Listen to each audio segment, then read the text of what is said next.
NEET छात्रों की बड़ी जीत, 1563 छात्रों के ग्रेस मार्क्स रद्द, दोबारा देना होगा एग्जाम। 23 जून को परीक्षा के बाद होगी काउंसलिंग।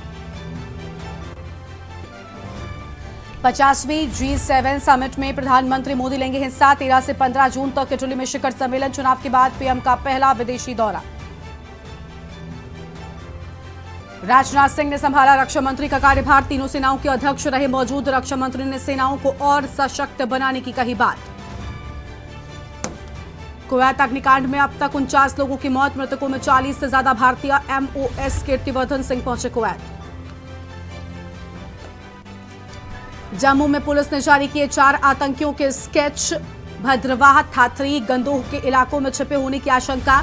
सूचना होने पर 5 लाख इनाम का ऐलान।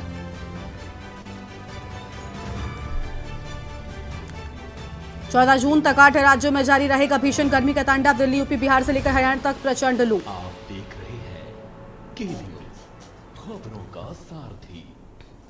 नमस्कार, देश की बात में आप सभी का स्वागत है। मैं हूं आपके साथ गरिमा वाजपेयी और अहम खबर से बुलेटिन की शुरुआत कर लेते हैं। कानपुर से बड़ी जानकारी आपको बताते हैं, जहां MBBS डॉक्टर की मौत का मामला सामने आया है। डॉक्टर दीक्षा तिवारी की मौत के मामले में हुई पीसी। मेडिकल कॉलेज की वाइस प्रिंसिपल ने प्रेस कॉन्फ्रेंस की है और वाइस प्रिंसिपल डॉक्टर ऋचा गिरी ने प्रेस कॉन्फ्रेंस की। डॉक्टर दीक्षा तिवारी स्वरूपनगर में रहती थी। देर रात मेडिकल कॉलेज की छत पर पहुंची थी दीक्षा। उनके मित्र, 2 डॉक्टर दोस्त भी साथ में मौजूद। डॉक्टर दीक्षा के 2 डॉक्टर दोस्तों को गिरफ्तार किया गया है। मेडिकल कॉलेज प्रशासन ने पुलिस को पूर्ण सहयोग देने की बात कही है। बड़ी जानकारी आपको हम बता रहे हैं। वाइस प्रिंसिपल डॉक्टर ऋचा गिरी ने प्रेस कॉन्फ्रेंस की है। यह हम खबर आपको हम बता दें। डॉक्टर दीक्षा तिवारी स्वरूपनगर में रहती थी और दीक्षा तिवारी से जुड़ी जानकारी प्रेस कॉन्फ्रेंस में साझा की गई है। वो देर रात छत पर पहुंची थी और उनके साथ में 2 डॉक्टर दोस्त भी थे। हालांकि उन दोनों को अब गिरफ्तार किए जाने की बात सामने आई है। बड़ी जानकारी आपको हम बता रहे हैं।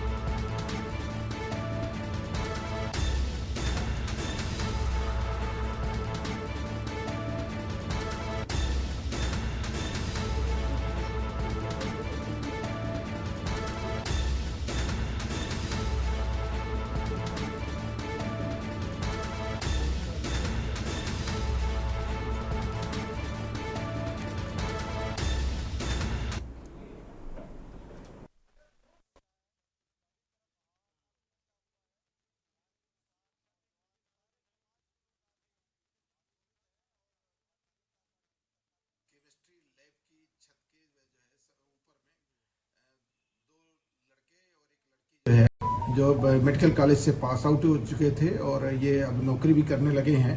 ये वहाँ पर गए हुए थे और जो है उसमें छत के ऊपर जो है बैठे और फिर जो है उससे सबसे डक के सहारे से सबसे नीचे आ गए, जिसमें जो है लड़की को जो है चोट आई। इस चिकित्सा महाविद्यालय में एक दुर्भाग्यपूर्ण घटना, कॉलेज की पूर्व छात्रा डॉक्टर दीक्षा तिवारी वर्ष 2018 बैच MBBS की मृत्यु महाविद्यालय की छत से गिरकर हो गई।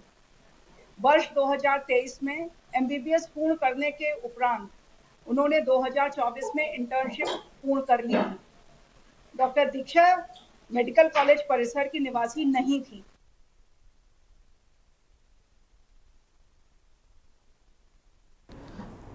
और इसी खबर पर बातचीत के लिए हमारे साथ में हमारे संवाददाता कौस्तुभ जुड़ चुके हैं। कौस्तुभ, डॉक्टर दीक्षा तिवारी की मौत के मामले में प्रेस कॉन्फ्रेंस में बड़ी जानकारी सामने आई है और कहा गया कि उनके जो साथ में 2 दोस्त थे जो कि डॉक्टर हैं, उनको गिरफ्तार कर लिया गया है।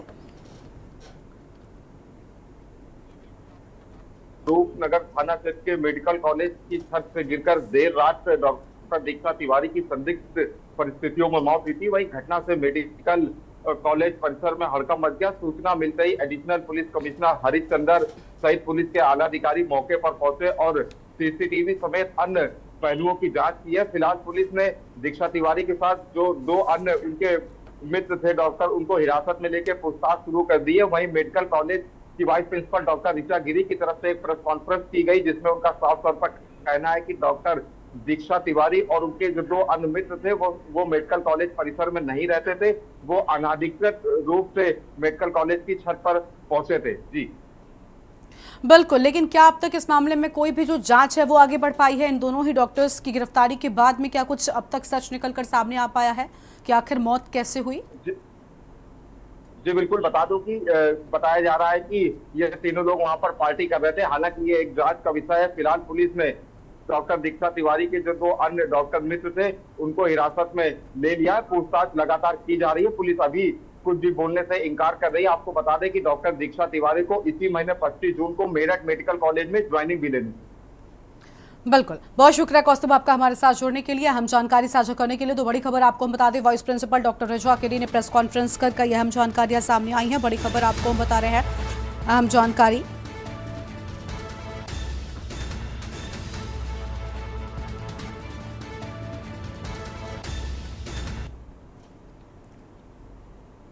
राजधानी दिल्ली में भीषण गर्मी के बीच जल का संकट बना हुआ है। जल संकट को लेकर सुप्रीम कोर्ट ने दिल्ली सरकार को जमकर फटकार लगाई है। कोर्ट ने पूछा है कि शहर में टैंकर माफिया के खिलाफ उसने क्या कदम उठाए हैं। सुप्रीम कोर्ट ने कहा है कि लोग परेशान हैं, हम मीडिया के जरिए इसकी तस्वीरें देख रहे हैं। अगर गर्मियों में पानी की कमी एक बार होने वाली समस्या है तो पानी की बर्बादी को रोकने के लिए आपने क्या कदम उठाए। वहीं पानी की बर्बादी रोकने के लिए मंत्री आतिशी ने अक्षरधाम का दौरा भी किया है।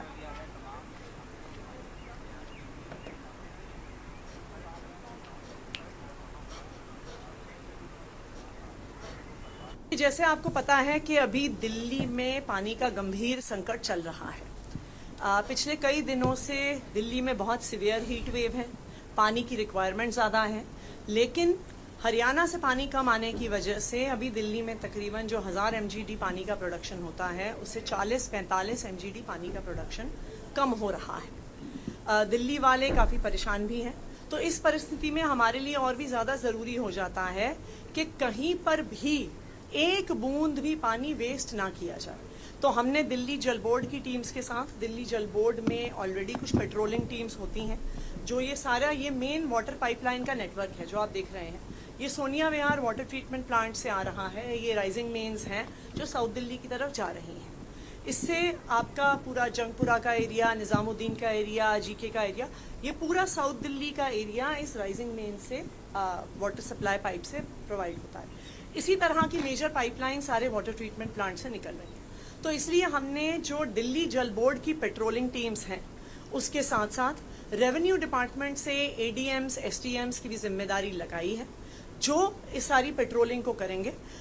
तो आज मैं भी सब ऑफिसर्स के साथ आई हुई हूँ देखने के लिए कि कहीं पर भी इस पानी की कमी की परिस्थिति में भी एक बूंद भी पानी दिल्ली सरकार की तरफ से, दिल्ली जल बोर्ड की तरफ से वेस्ट नहीं होना चाहिए।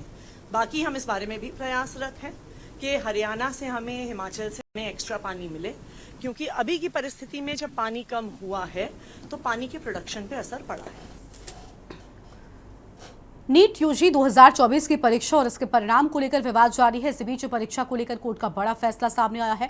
कोर्ट ने ग्रेस अंक पाने वाले छात्रों की परीक्षा को रद्द करते हुए दोबारा परीक्षा कराने की बात कही है। सरकार ने कोर्ट में कहा कि जिन 1563 छात्रों को ग्रेस नंबर दिए गए थे उन्हें 23 जून को परीक्षा देने का विकल्प दिया जाएगा। वहीं नेशनल टेस्टिंग एजेंसी ने दलील दी कि इसका परिणाम 30 जून से पहले आ जाएगा। सुप्रीम कोर्ट ने गुरुवार को अहम टिप्पणी करते हुए कहा कि छात्रों को डरने की जरूरत नहीं है। सुप्रीम कोर्ट ने याचिका पर सुनवाई के दौरान कहा कि काउंसलिंग होती रहेगी और हम इस पर रोक नहीं लगा रहे हैं। परीक्षा होती है तो सब कुछ समग्रता से होता है, ऐसे में डरने की कोई बात नहीं है। कोर्ट ने कहा कि पूरी तरह से एग्जाम को रद्द कर देना अभी उचित तरीका नहीं है। केंद्र सरकार के वकील ने सुप्रीम कोर्ट में कहा कि शिक्षा मंत्रालय की गठित की गई 4 सदस्यीय कमेटी ने 1500 से ज्यादा बच्चों के फिर से पेपर कराने का सुझाव दिया है। ये लोग फिर से पेपर नहीं देते हैं तो ग्रेस नंबर हटाने के बारे में सोचा जा सकता है।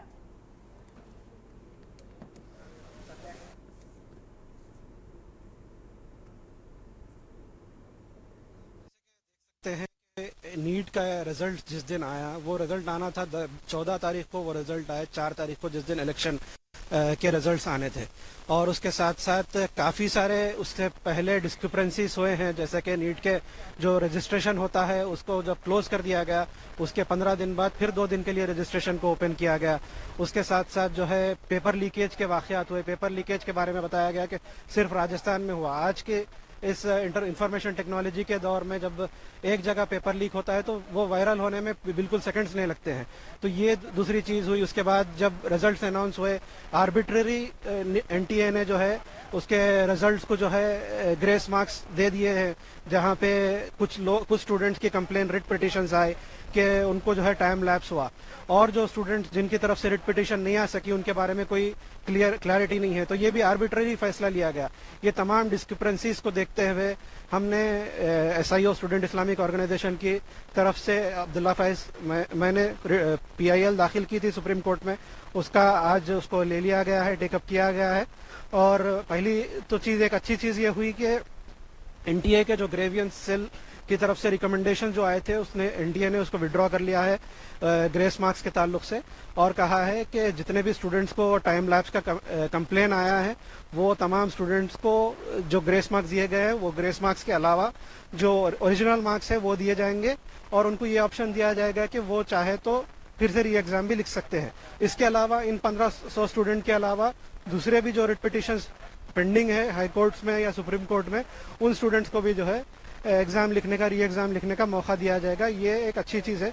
मगर इसके साथ साथ हम ये समझते हैं कि काफ़ी सारे स्टूडेंट्स ये अफोर्ड नहीं कर सकते हैं कि वो हाई कोर्ट को जाए और किसी किस्म का रिट पिटिशन फाइल करे, तो ये विंडो को ओपन कर दिया जाना चाहिए था, पर किया नहीं गया है। उसके साथ साथ हमने एक SIT भी डिमांड की है कि ये तमाम जो डिस्क्रिपेंसीज हो रहे हैं इतने बड़े लेवल पे और इतने मुसलसिल तौर पे, उनके ताल्लुक से एक इन्वेस्टिगेशन हो, इंडिपेंडेंट एजेंसी सुप्रीम कोर्ट बनाए और सुप्रीम कोर्ट के अंडर में इन्वेस्टिगेशन हो, और जो भी कल्प्रिट पाया जाता है उसके खिलाफ में कार्रवाई हो। Thank you very much.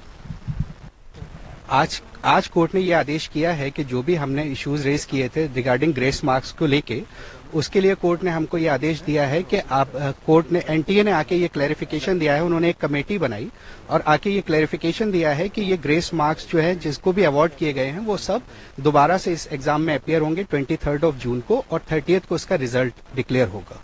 इससे क्या फायदा होगा?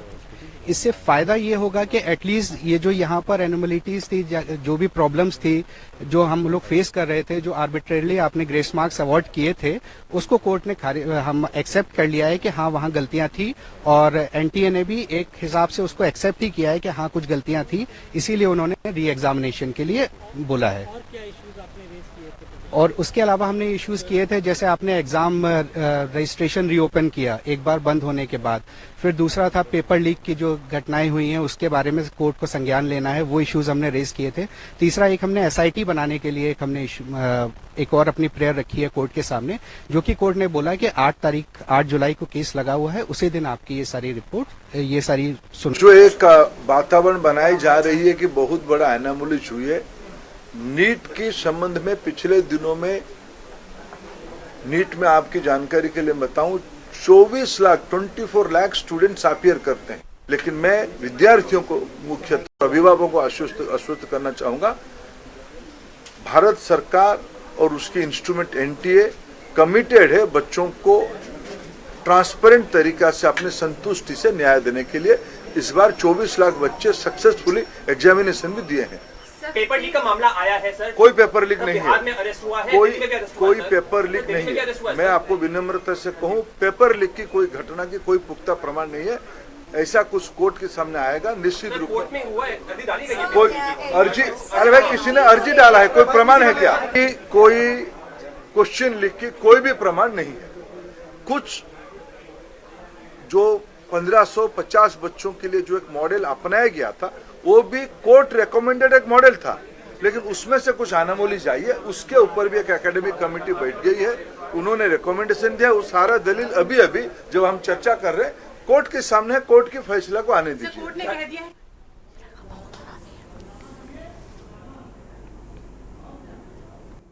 भीषण गर्मी से उत्तर प्रदेश की जनता को राहत नहीं मिल पा रही है और तापमान 45 से 47 डिग्री के आसपास पहुंच चुका है। मौसम विभाग की माने तो लखनऊ सहित कई जिलों पर रेड अलर्ट जारी किया गया है और प्रशासन की ओर से भी तरह तरह से गर्मी के बचाने के इंतजाम किए जा रहे हैं। वहीं नगर निगम भी जगह जगह पर प्याऊ की व्यवस्था कर रहा है। ऐसे में लखनऊ नगर निगम में एक नई पहल की गई है। गर्मी से राहत पाने के लिए लखनऊ नगर निगम की तरफ से कूलिंग पॉइंट केंद्र बनाए गए हैं, जहां पर कोई भी व्यक्ति आकर थोड़ी देर आराम या विश्राम कर सकता है। विश्राम करने वाले व्यक्तियों से जब बात की गई तो उन्होंने कहा कि एक अच्छी पहल है जो कहीं ना कहीं दूर दराज से आ रहे लोगों के लिए है और उन्हें राहत मिल सकती है, क्योंकि दस्तबे चौराहे के आसपास कहीं भी ठहराव की कोई व्यवस्था नहीं है।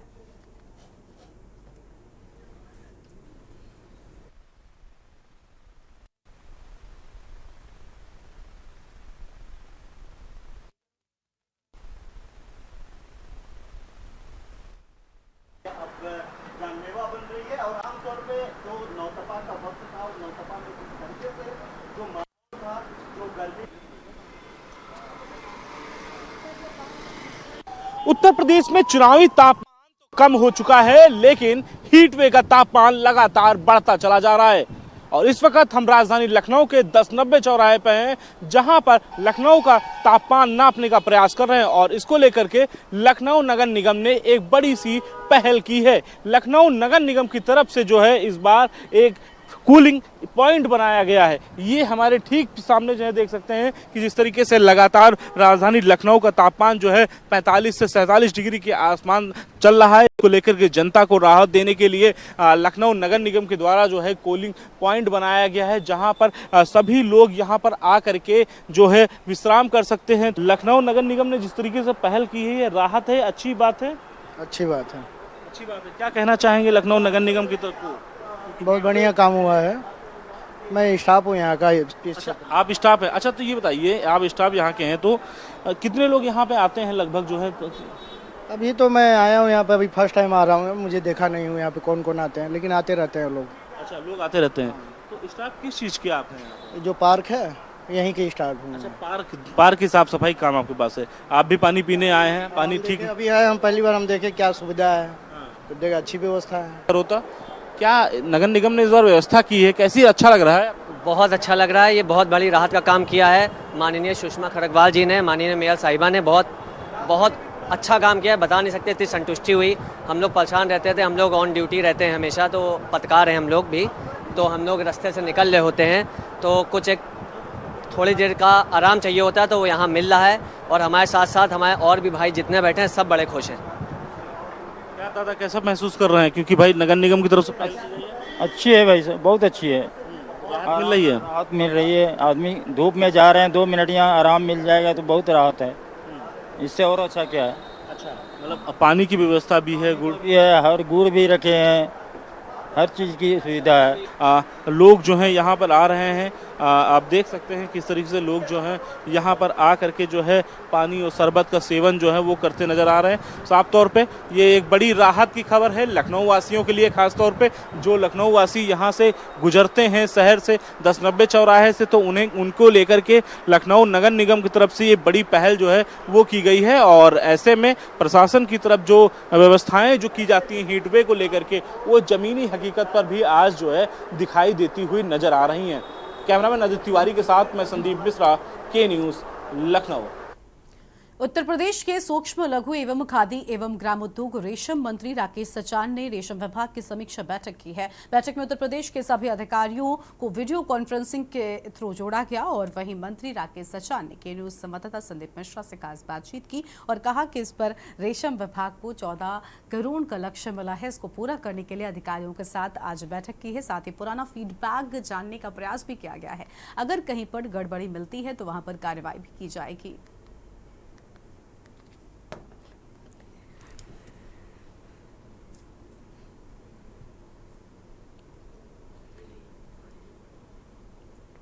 उत्तर प्रदेश में बैठकों का दौर जारी है और सभी विभाग लगातार जो है समीक्षा बैठक कर रहे हैं, अपने अपने विभागों की बैठक कर रहे हैं। ऐसे में सूक्ष्म लघु उद्योग मंत्री राकेश सचान जी हमारे साथ में बातचीत करने के लिए। सर, आज आपने बैठक की, वीडियो कॉन्फ्रेंसिंग किया, क्या निर्देश जारी किया और किस तरीके से आ रहे हैं जो सुझाव जो आपको मिल रहा है?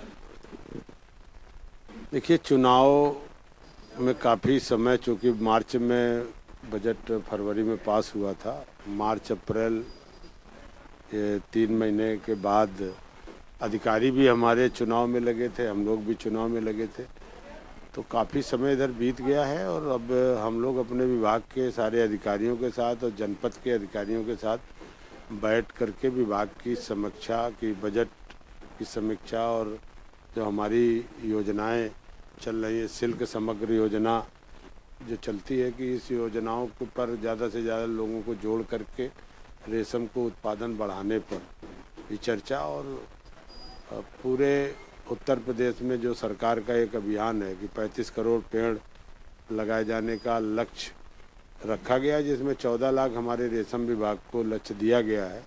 तो भी पेड़ पहले भी जो लगे थे वो कितने जीवित हैं उसकी भी हम समीक्षा कर रहे हैं। और अभी हमारे पेड़ लगाने हैं तो उनके पहले से सब तैयारी कर लेते हैं, कितने गड्ढे खुद गए, क्या हुआ, वही सब चर्चा चल रही है, जिसमें कि 100% हम इस अभियान में रेशम विभाग हमारा अग्रणी रहेगा अगर समीक्षा की जाएगी। अब आगे चूँकि आज अभी हम लोगों ने वहाँ कहा है, वन विभाग की जो बैठक थी, कि हर 3 मंथ में ये कि पेड़ लगाओ, वो तो एक अभियान है, और पेड़ बचाओ ये सबसे बड़ा अभियान है। कि हम लगा 35 करोड़ रहे, हमारे 35 करोड़ में बचे कितने, जो हमने पिछली बार लगाए थे पेड़, उसमें हमें ये समीक्षा करनी चाहिए कि हमारे पेड़ बचे कितने। तो इस पर 3-3 महीने में आज तय भी हो गई कि हर 3 महीने में अपने अपने विभाग के लोग रिपोर्ट करेंगे। ये बड़ी जिम्मेदारी है कि पर्यावरण बनाए रखने के लिए पेड़ लगाना और पेड़ बचाना।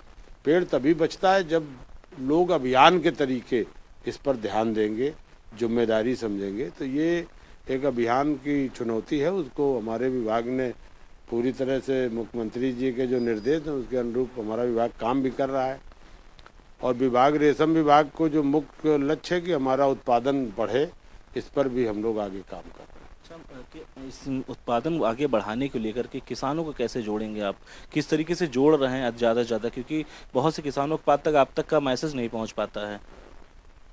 देखिए, हमारी भारत सरकार की योजना सिल्क समग्र विकास योजना जो चलती है कि हमें जो हमारे रेशम के से किसान जुड़े हैं, उन्हीं के माध्यम से, उन्हीं को देख करके काम होता है। क्योंकि हम फतेहपुर से जब एमपी थे तो वहाँ केले की खेती नहीं होती थी। 1-2 किसानों ने केले की खेती 2008 में शुरू की। पिटौरा ब्लॉक में पहले किसान थे, उनको आप जैसे मीडिया के लोगों ने अरे बोले केला यहाँ भी हो सकता है, केला यहाँ भी हो सकता है। उनके यहाँ उन्होंने हमें बुलाया और कई जगह उनको हमने थोड़ा पुरस्कृत किया, वो हाईलाइट हुए। अब आज देख लीजिए, आज जो भुसावल का केला फेल हो गया, फतेहपुर का केला। तो किसान भी एक दूसरे को देख के जुड़ता है। तो रेशम की खेती में अगर उसको आमदनी नहीं होगी तो ज़बरदस्ती तो नहीं जुड़ेगा। हम आपसे कहेंगे आप अगर रेशम की खेती में जुड़े तो आप नहीं जुड़ेंगे।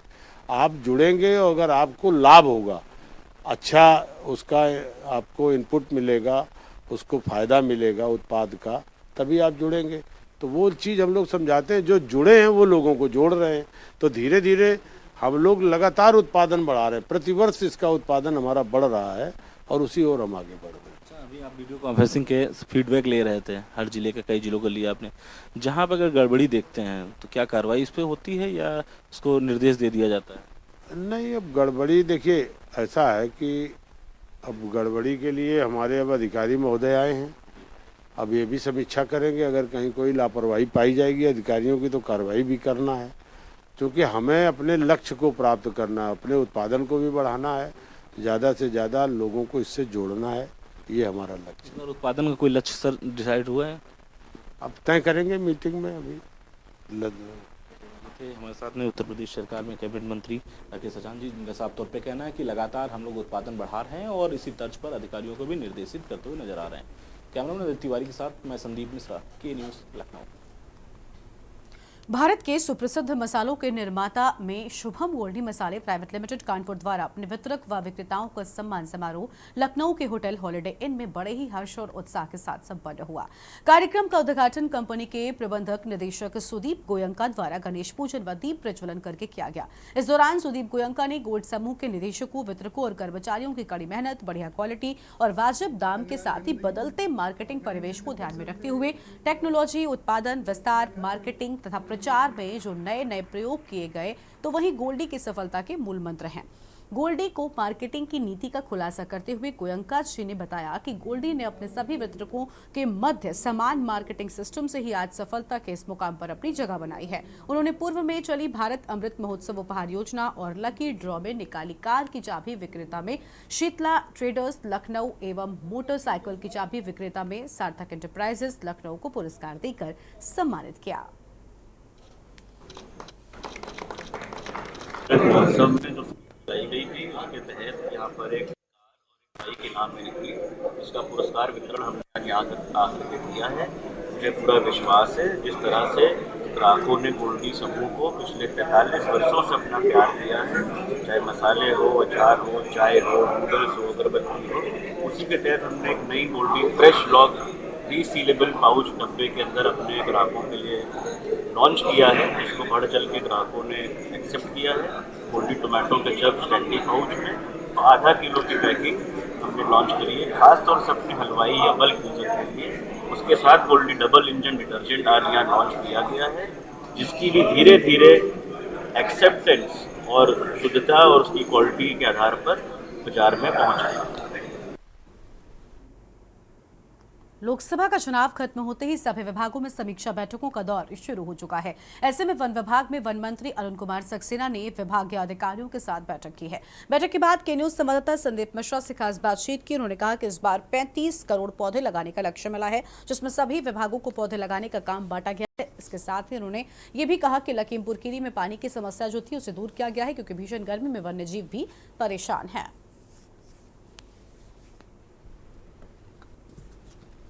उत्तर प्रदेश सरकार में कैबिनेट मंत्री अरुण सक्सेना जी हमारे साथ में हैं। सर, आज आपने बैठक की है, क्या मकसद रहा है इस बैठक करने का? देखिए, आपको मालूम है कि हमारे मुख्यमंत्री आदरणीय योगी आदित्यनाथ जी जो क्लाइमेट चेंज हो रहा है इसके बारे में बहुत ज़्यादा चिंतित हैं। वो चाहते हैं दुनिया का टेम्परेचर सही रहे। हमारे उत्तर प्रदेश में गर्मी इस साल आपने खुद महसूस की होगी, बहुत ज़्यादा पड़ रही है। इस सब की एक वजह है पेड़ लगेंगे तभी ये गर्मी कम होगी, और हमको लगाना होंगे लगातार काफ़ी समय तक, तब हम अपने आने वाली जनरेशन्स को बेहतर दुनिया दे पाएंगे। नहीं तो टेम्परेचर जिस तरह से बढ़ रहा है सब कुछ ख़त्म होता चला जाएगा। तो इसीलिए हम लोग यहाँ पेड़ लगा रहे हैं। जिस तरीके से तापमान लगातार बढ़ता चला जा रहा है, लखीमपुर खीरी दुधवा की अगर बात करते हैं, वहाँ पे शारदा नहर जो नदी बह रही है वो सूखती जा रही है, पानी आपको खरीदना पड़ रहा है, वन जीवों के लिए पानी नहीं उपलब्ध हो पा रहा है। देखिए, जहाँ वन्य जीवों को नहीं है पानी उपलब्ध, ये कहोगे कम उपलब्ध हो रहा है वो तो मैं मान सकता हूँ, लेकिन किसी भी हमारे जहाँ पे वन है वहाँ पे पानी की कमी नहीं है। हर जगह तालाब है और वहाँ पे हमने पूरा इंतज़ाम किया हुआ है, होल्स बनाए जा रहे हैं ताकि तालाबों में पानी बराबर रहे। तो पानी हर जगह है, कहीं ऐसी कोई दिक्कत नहीं है कि जंगली जानवर को पानी की दिक्कत हो। कितने पेड़ लगाने का सर इस बार का लक्ष्य है? 35 करोड़ पेड़ लगाने का लक्ष्य है। वन विभाग कितना लगा रहा है सर, या और विभागों कितनी कितनी जिम्मेदारी? देखिए, ऐसा है, आमतौर पे समझ लीजिए 1/3 वन विभाग, 1/3 पंचायती राज और ग्राम विकास, 1/3 में बाकी सब।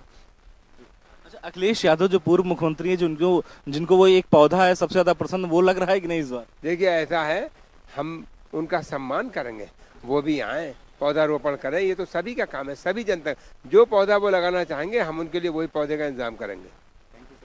तो ये थे वन मंत्री अरुण सक्सेना जी। इनका साफ तौर पे कहना है कि जिस तरीके से इस बार बैठकों का दौर जारी है, इस बैठक में लगातार जो है सभी विभागों की बैठक चली, बैठक की, और साथ साथ में 35 करोड़ पौधे लगाने का जो लक्ष्य है वन विभाग का, उसको भी सभी विभागों को जिम्मेदारी दे दी गई है और वन विभाग भी इन पेड़ों को लगाएगा। कैमरामैन आदित्य तिवारी के साथ मैं संदीप मिश्रा, के न्यूज़, लखनऊ। यूपी के अलग अलग शहरों में आग का तांडव देखने को मिल रहा है। भीषण गर्मी के बीच आग लगने की घटनाएं सामने आ रही हैं। गाजियाबाद के लोनी बॉर्डर थाना इलाके के गांव बेटा हाजीपुर में 3 मंजिला मकान में भीषण आग लगने से 2 बच्चों समेत 5 लोगों की मौत हो गई। बताया जा रहा है कि इस मकान में फोम बनाने का काम होता था। मौके पर पहुंची दमकल विभाग की कई गाड़ियों ने आग पर काबू पाने की कोशिश की, लेकिन उससे पहले ही सभी बुरी तरीके से आग में झुलस चुके थे।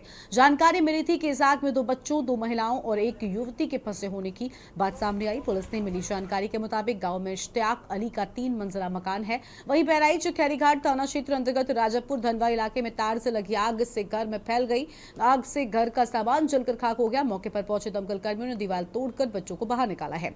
आग की जद में आए मवेशी की भी जलकर मौत हो गई। अमरोहा में भी कुछ ऐसी ही तस्वीर सामने आई है, तो वहीं गाजीपुर में भी आप देखिए किस तरीके से आग का तांडव देखने को मिला है।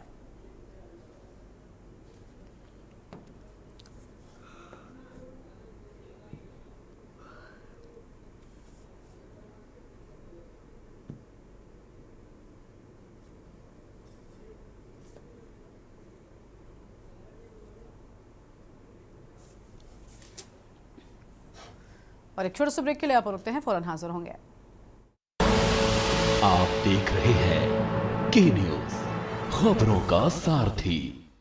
ब्रेक के बाद आप सभी का स्वागत है। लोकसभा चुनाव में मिली हार के बाद कन्नौज में भाजपा ने जनता की समस्याओं पर ध्यान देना शुरू कर दिया है। खासकर मंत्री असीम अरुण सहित जिले के तीनों विधायकों ने जनता की समस्याओं को लेकर अफसरों के साथ बैठक कर समाधान की रणनीति बनाना शुरू कर दिया है। कलेक्ट्रेट परिसर में तीनों विधायकों सहित आपको बता दें कि जीके के सभी ब्लॉक प्रमुख, चेयरमैन और जिला पंचायत अध्यक्ष व सदस्यों की बैठक हुई। बैठक में बिजली कटौती को लेकर भाजपा नेताओं ने अफसरों के साथ मंथन किया। मंत्री असीम अरुण ने कहा कि बिजली के आधुनिकीकरण का काम जारी है।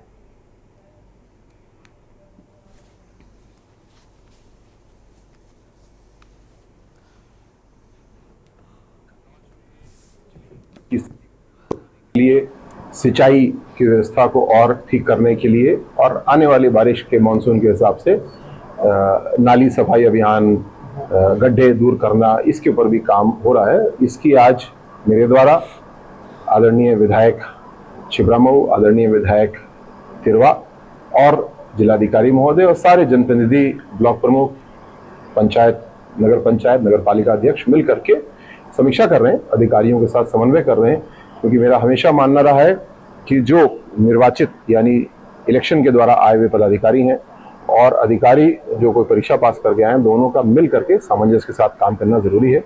और जब हमने सामंजस्य के साथ काम किया है, जैसे कि निराश्रित गोवंश के संरक्षण में अच्छा काम हुआ, आगे उसको और अभी हम लोग को बढ़ाना है। आज इन तीनों विषयों पर चर्चा हो रही है, विचार विमर्श हो रहा है और कन्नौज के नागरिकों के लिए हम लोग बेहतर सेवा करने के लिए तैयार हो रहे हैं।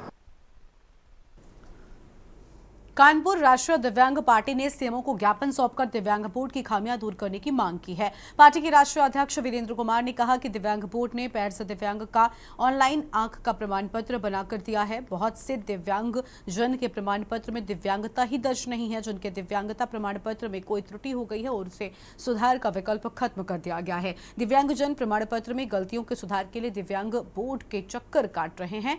राष्ट्रीय दिव्यांग पार्टी ने राष्ट्रीय अध्यक्ष ने कहा कि दिव्यांग बोर्ड की समस्या दूर नहीं हुई तो आंदोलन के लिए मजबूर होना पड़ेगा।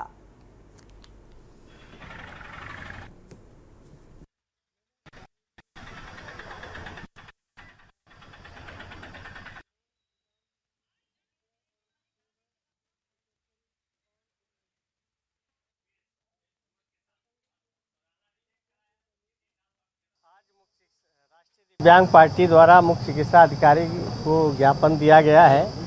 जो दिव्यांग जन के दिव्यांग प्रमाण पत्र और यूडीआईडी कार्ड में समस्याएं बहुत आ रही हैं। उनकी बीमारी बदल जा रही है सर्टिफिकेट में, पैर से है, आँख की बीमारी आ जा रही है। मानसिक दिव्यांग है तो उनकी बीमारी जो है वो हाथ पैर की आ जा रही है।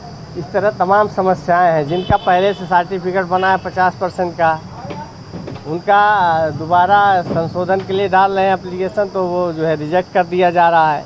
तमाम समस्याएं हैं। दूसरा ये है कि जो नया पोर्टल अपडेट हुआ है उसमें संशोधन का ऑप्शन नहीं आ रहा है, सरेंडर का ऑप्शन नहीं आ रहा है। तमाम समस्याएं हैं। पूरनपुर नगर के मोहल्ला लाइन पार साहूकारा निवासी नाजिम उम्र 23 वर्ष अपने घर पर था। घर में अधिक होने की वजह से उसने कूलर को चालू किया। इसी बीच कूलर में दौड़ रहे तेज करंट की चपेट में आने से युवक की मौत हो गई। ये देखकर परिजनों में हड़कंप मच गया। देर रात में ही उसे लेकर उपचार के लिए सीएचसी पहुंचे, जहां डॉक्टर ने युवक को मृत घोषित कर दिया है।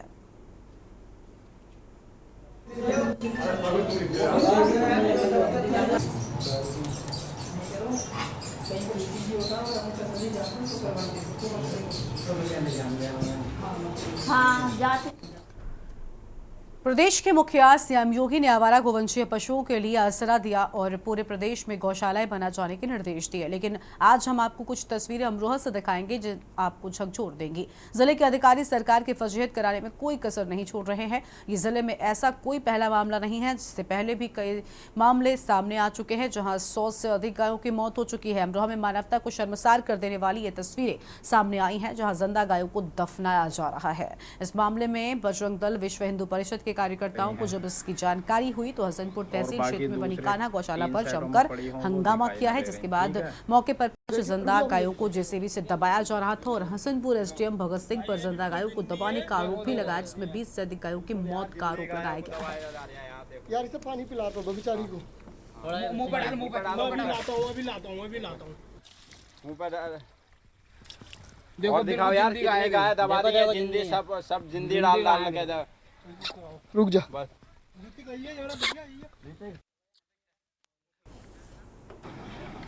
देख, और बाकी ये मरी पड़ी।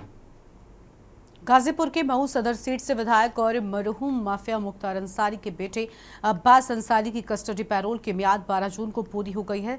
सुप्रीम कोर्ट के आदेशानुसार पुलिस सुरक्षा घेरे में उसे घर भेजा गया, जहां वो शाम 6 बजे तक परिवार के बीच विभिन्न कार्यक्रमों में शामिल हुआ और इसके बाद परिजन और चाचा अफजल अंसारी उसे प्रिजन वैन तक छोड़ने आए थे।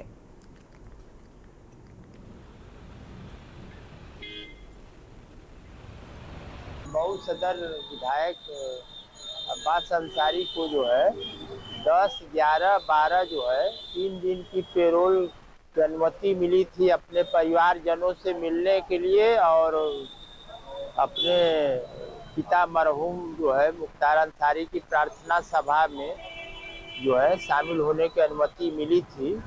तो आज अंतिम दिन था और जो है उनको अभी 6:30 बजे जिला जेल गाजीपुर में दाखिल किया गया है। अब यहाँ से फिर कासगंज जेल ले जाया जाएगा।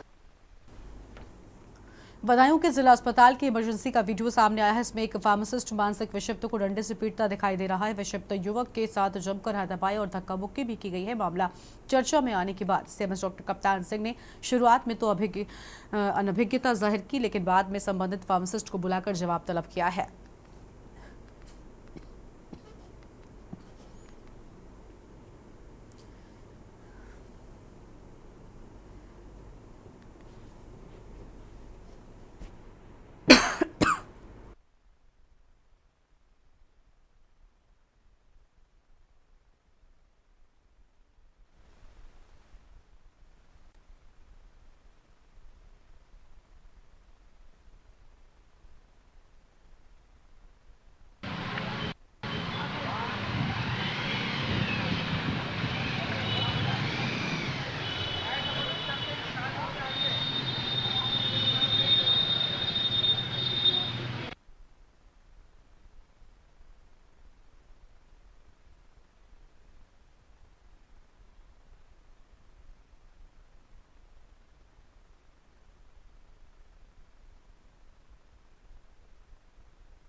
खबर है शामली से, जहां कैराना क्षेत्र मंडावर में 4 वर्षीय बालिका को अपना शिकार बनाने वाले आदमखोर तेंदुए का 3 दिन बाद भी कोई सुराग अब तक नहीं लग पाया है। बुधवार को वन विभाग की टीम ने मंडावर के जंगल में करीब 3.5 घंटे तक ड्रोन उड़ाकर खूंखार जानवर की तलाश की। भीषण गर्मी में तेंदुए ने वन विभाग के नुमाइंदों के पसीने छुड़ा दिए, लेकिन तेंदुए का कोई सुराग नहीं लग पाया था।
मध्य प्रदेश के मुख्यमंत्री मोहन यादव ने गुरुवार को भोपाल में प्रधानमंत्री श्री पर्यटन वायु सेवा का शुभारंभ किया। सेवा से राज्य के 8 पर्यटन शहरों को जोड़ा जाएगा। इससे भोपाल, इंदौर, जबलपुर, रीवा, उज्जैन, ग्वालियर, सिंगरौली और खजुराहो को हवाई सेवा से जोड़ा जाएगा। इस मौके पर मुख्यमंत्री ने कहा, आज हमारी सरकार के लगभग 6 महीने पूरे हो गए हैं। जब मैं सिंगरौली गया था तो लोगों ने मुझसे वहां ट्रेन कनेक्टिविटी के अलावा हवाई कनेक्टिविटी भी बेहतर करने को कहा था, इसलिए मैंने आचार संहिता खत्म होते ही सिंगरौली और रीवा को कनेक्टिविटी देने का वादा किया था।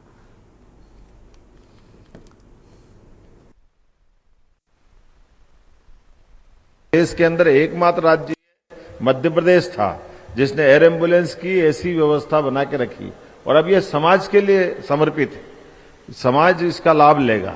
दूसरी सुविधा जो आज अपन दे रहे हैं, 13 तारीख है आज 30, हमारे लगभग 6 माह पूरे हुए सरकार के माध्यम से, तो मैं ये 6 माह के आधार पर कह सकता हूं कि हमने अपने विकास के मामले में जो उड़ान का कल्पना की है, उसी की इस सिलसिले में जब मैं गया सिंगरौली, तो सिंगरौली के लोगों ने कहा हमको और कुछ नहीं चाहिए, रेल तो आएगी और अभी 1-1.5 साल लग जाएगा, रेल अच्छा हो जाएगी, बड़ी सौगात है। एक अंदर की उनकी टनल के आधार पर भी थोड़ा अच्छा मार्ग हो गया, लेकिन फिर भी इतना समय लगता है रेल से आएंगे तो 12-14 घंटे, और वैसे भी आएंगे जाएंगे तो हमको रोड से तो 16 घंटे तक लग जाते हैं। तो हमको ये एक बड़ी दिक्कत है भोपाल आने की। कैसे भी करके आप तो ये हवाई पट्टी, हमारे उनका छोटा एयरपोर्ट जैसा भी आजकल विमानतल बन गया है, तो वो कह रही है बनाने से क्या फायदा है, इसमें कोई हमारी सुविधा तो जुड़ेगी। हमने कहा बिल्कुल जोड़ेंगे, और इसीलिए मैंने वादा किया था कि अगले महीने अर्थात इसी महीने में जैसे आचार संहिता हटेगी, हम तुरंत सिंगरौली की कनेक्टिविटी देंगे, रीवा की कनेक्टिविटी देंगे। और अब सीधा आपको तस्वीर दिखाएंगे, आतिशी प्रेस कॉन्फ्रेंस कर रही हैं, जल संकट को लेकर क्या कुछ कहने सुनाता है। अगर आप पानी की वेस्टेज करेंगे तो जो इलाके आपसे डाउनस्ट्रीम हैं उनमें पानी की समस्या बढ़ेगी। तो मेरी सभी दिल्ली वालों से ये अपील है कि बिल्कुल भी पानी की वेस्टेज ना करें। इसमें 2-4 बहुत महत्वपूर्ण कदम हैं। बहुत बार घरों की टंकियां ओवरफ्लो करती हैं, रेजिडेंशियल टंकियां ओवरफ्लो करती हैं, हम मोटर ऑफ करना भूल जाते हैं, पानी बहता रहता है, नीचे डाउनस्ट्रीम पानी नहीं पहुंच रहा होता। तो मेरी सभी दिल्ली वालों से अपील है कि बिल्कुल भी पानी की टंकियों को ओवरफ्लो ना होने दें। दूसरा, अक्सर गाड़ियों को लोग अपने पानी की पाइपों से धो रहे होते हैं, उसमें बहुत पानी कंज्यूम होता है। मेरी दिल्ली वालों से ये रिक्वेस्ट है कि बाल्टी से मिनिमम पानी से अपनी गाड़ियों को धोएं, अपने 2 व्हीलर्स को धोएं। तीसरा, मेरा ये आग्रह है कि जब तक दिल्ली में पानी की समस्या नहीं सुलझती है, तो कृपया जो सप्लाई का पानी है उससे अपने गार्डन्स में, अपने गमलों में, अपनी छत को धोने के लिए, अपनी बालकनी को धोने के लिए इस्तेमाल ना करें। जिनके बड़े गार्डन्स हैं, खास करके जिन एरियाज में बड़े बड़े गार्डन्स हैं लोगों के पर्सनल, वो दिल्ली जल बोर्ड से रीयूज्ड वाटर के टैंकर मंगवा सकते हैं, लेकिन सप्लाई के पानी को इस समय गार्डन्स में और गमलों में ना यूज किया जाए। जो लोग वॉशिंग मशीन्स इस्तेमाल करते हैं, अक्सर आधे लोड पर वॉशिंग मशीन पूरे साइकिल के लिए चलती है। वॉशिंग मशीन्स में बहुत ज़्यादा पानी का इस्तेमाल होता है, तो जो भी वॉशिंग मशीन यूज कर रहा है वो कृपया पूरी लोड पर वॉशिंग मशीन का इस्तेमाल करें कि पानी की बचत हो सके। जहां जहां पॉसिबल हो, शावर यूज करने की जगह पानी की बाल्टी का प्रयोग करें। मैं आप सबसे ये अपील इसलिए कर रही हूं क्योंकि दिल्ली में अभी विकट पानी की समस्या है, और आने वाले 2-4 दिन में इस पानी की समस्या में जब तक अपर यमुना रिवर बोर्ड का फैसला नहीं आता है, तब तक दिल्ली में पानी की कमी चलेगी। तो इसलिए अब सभी दिल्ली वासियों को साथ आकर दिल्ली की पानी की समस्या से जूझना होगा। मेरी एक और भी अपील है सभी दिल्ली वासियों से कि अगर कहीं पर भी आपको पानी की पाइपलाइन लीक होते हुए दिखती है, तो आप सोशल मीडिया पर दिल्ली जल बोर्ड के ट्विटर हैंडल को टैग करें, क्योंकि मैंने देखा है कि सोशल मीडिया में कई बारी फोटोज वीडियोस पानी की लीकेज की चल रही हैं। दिल्ली जल बोर्ड का ट्विटर हैंडल है DELHI दिल्ली JAL जल BOARD @दिल्ली जल बोर्ड। तो अगर कहीं पर भी पानी की लीकेज हो रही है, किसी बड़ी पाइपलाइन में, किसी छोटी पाइपलाइन में, तो आप हमें तुरंत बताइएगा, हम तुरंत उसको ठीक कराएंगे।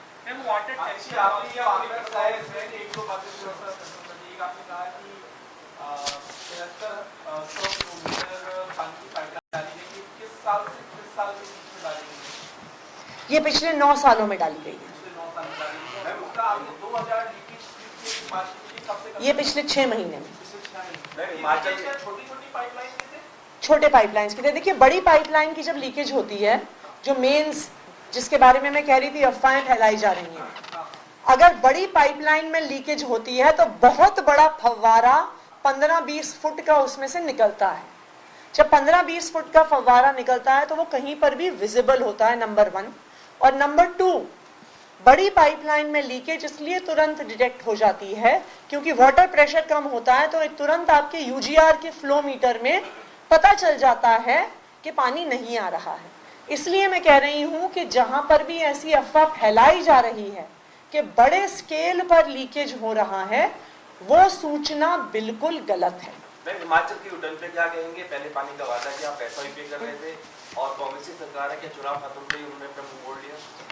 नहीं, देखिए, जो आज हिमाचल प्रदेश के एजी साहब ने कहा, उन्होंने स्पष्ट किया कि हिमाचल प्रदेश ने जो अपनी बात कही वो बात थोड़ी मिसकम्युनिकेट हुई। हिमाचल प्रदेश ने मना नहीं किया। हिमाचल प्रदेश ने कहा है कि जो हमारे पानी का शेयर है, अपर यमुना रिवर बेसिन का जो अग्रीमेंट है 1994 का, उसके तहत जितना हिस्सा हिमाचल प्रदेश को एलोकेटेड है, उस हिस्से में से 137 क्यूसेक्स उनके पास स्पेयर हैं, अनयूज्ड हैं। वो 137 क्यूसेक्स वो दिल्ली से हुए एमओयू के तहत तो आदेशी को आप सुन रहे थे। जल संकट को लेकर उनकी ओर से किस तरीके से पानी बचाना है ये कहा जा रहा था। आगे बढ़ते हैं खबरों की ओर। खबर है नीमच से, जहां पर रतनगढ़ के समीप एक भीषण सड़क हादसा हो गया। हादसे में 2 की मौत हो गई, 3 लोग गंभीर रूप से घायल हो गए। जानकारी के मुताबिक भाटखेड़ी निवासी एक ही परिवार के 5 लोग रतनगढ़ सामाजिक कार्यक्रम में गए थे। वापस घर लौटते वक्त रतनगढ़ के समीप नाले के पास में ट्रैक्टर और बाइक की जबरदस्त भिड़ंत हो गई। सभी घायलों को थाना 108 एम्बुलेंस से जिला अस्पताल नीमच लाया गया, जहां इलाज के दौरान सागर बाई पति रमेश चंद्र रेगर की मौत हो गई। हादसे में घायलों का जिला अस्पताल में इलाज जारी है।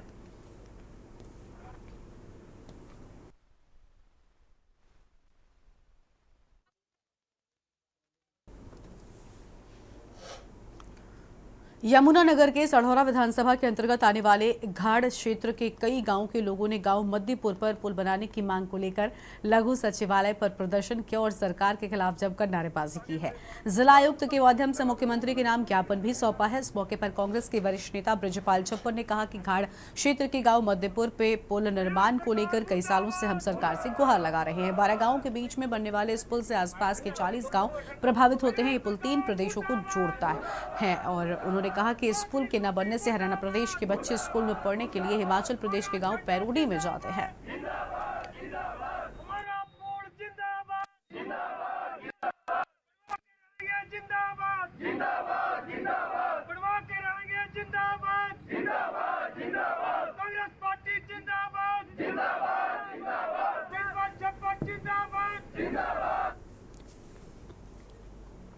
कांग्रेस के नव सांसद डॉक्टर धर्मवीर गांधी ने प्रेस वार्ता करते हुए कहा कि आम आदमी पार्टी के एमएलए द्वारा चुनाव के दौरान तथा चुनाव के बाद कांग्रेसी वर्गों पर प्रशासन की मदद से परेशान किया जा रहा है और जिसे हम डटकर विरोध कर रहे हैं। अगर इस प्रकार की कार्रवाइयां न रुकी तो जल्द ही इन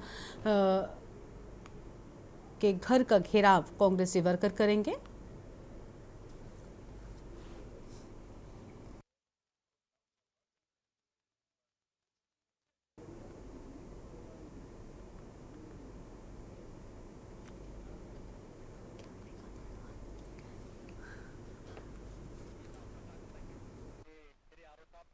तरह सहयोग देते रहोगे ਤੇ ਅਸੀਂ ਵੀ ਤੁਹਾਨੂੰ ਇਸੇ ਤਰ੍ਹਾਂ ਇੱਕ ਜ਼ਿੰਮੇਵਾਰ ਮੀਡੀਆ ਪਰਸਨ ਦੇ ਤੌਰ ਤੇ ਤੁਹਾਨੂੰ ਕੋਆਪਰੇਟ ਕਰਾਂਗੇ ਔਰ ਤੁਹਾਡੇ ਵਾਸਤੇ ਅਸੀਂ ਜੋ ਵੀ ਸਾਡੇ ਕੋਲ ਮਟੀਰੀਅਲ ਹੋਇਆ ਜੋ ਸਾਡੇ ਕੋਲ ਕਹਿਣ ਵਾਲੀ ਗੱਲ ਹੋਈ ਤੁਹਾਡੇ ਥਰੂ ਅਸੀਂ ਲੋਕਾਂ ਤੱਕ ਵੀ ਤੇ ਰਾਜ ਸਰਕਾਰ ਤੇ ਕੇਂਦਰ ਸਰਕਾਰ ਤੱਕ ਪਹੁੰਚਾਵਾਂਗੇ। ਤੇ ਅੱਜ ਦਾ ਜੋ ਸਾਡੀ ਪ੍ਰੈਸ ਕਾਨਫਰੰਸ ਹੈ ਇਹਦੇ ਚ ਅਸੀਂ ਮੁੱਖ ਰੂਪ ਵਿੱਚ ਮੈਂ doctor Dharamvir Gandhi member parliament Patiala ਲੋਕ ਸਭਾ ਹਲਕਾ, ਮੇਰੇ ਨਾਲ ਸਰਦਾਰ ਹੈਰੀ ਮਾਨ ਸਾਹਿਬ ਨੇ ਹਲਕਾ ਸਨੌਰ ਦੇ ਹਲਕਾ ਇੰਚਾਰਜ, ਮੇਰੇ ਨਾਲ ਸਰਦਾਰ ਬਦਲਾ ਜਲਾਲਪੁਰ ਨੇ ਹਲਕਾ ਘਨੌਰ ਦੇ ਹਲਕਾ ਇੰਚਾਰਜ, ਮੇਰੇ ਨਾਲ ਮੋਹਿਤ ਮਿੰਦਰਾ ਜੀ ਨੇ ਪਟਿਆਲਾ ਦਿਹਾਤੀ ਤੋਂ ਹਲਕਾ ਇੰਚਾਰਜ ਔਰ ਅਸੀਂ ਤੁਸੀਂ ਕਹੋਗੇ ਕਿ ਹਲਕਾ ਇੰਚਾਰਜ ਤਾਂ 9 ਨੇ, ਸਿਰਫ ਚਾਪਾ 4 क्यों इकट्ठे हो जाएंगे। देश में एक बार फिर से प्याज ने रुलाना शुरू कर दिया है, जिससे आम लोगों की रसोई का बजट खराब हो गया है। अंबाला की सब्जी मंडी में प्याज 40 रुपए किलो बिक रहा है और दुकानदारों की अगर माने तो अभी रेट और बढ़ने की पूरी संभावना है। सब्जी खरीदने आए लोगों में सरकार के प्रति काफी गुस्सा है। लोगों की अगर माने तो लोग अपने आप को ठगा सा महसूस कर रहे हैं। सुपरवाइजर का इसमें कहना है कि प्याज के इस समय पैदावार कम हुई है और कुछ ज्यादा गर्मी के चलते भी खराब हो रहे हैं। वहीं सब्जी मंडी के सुपरवाइजर ने कहा कि प्याज का दाम इसलिए भी बढ़ा है क्योंकि इस बार मध्य प्रदेश में इसकी पैदावार काफी कम हुई है।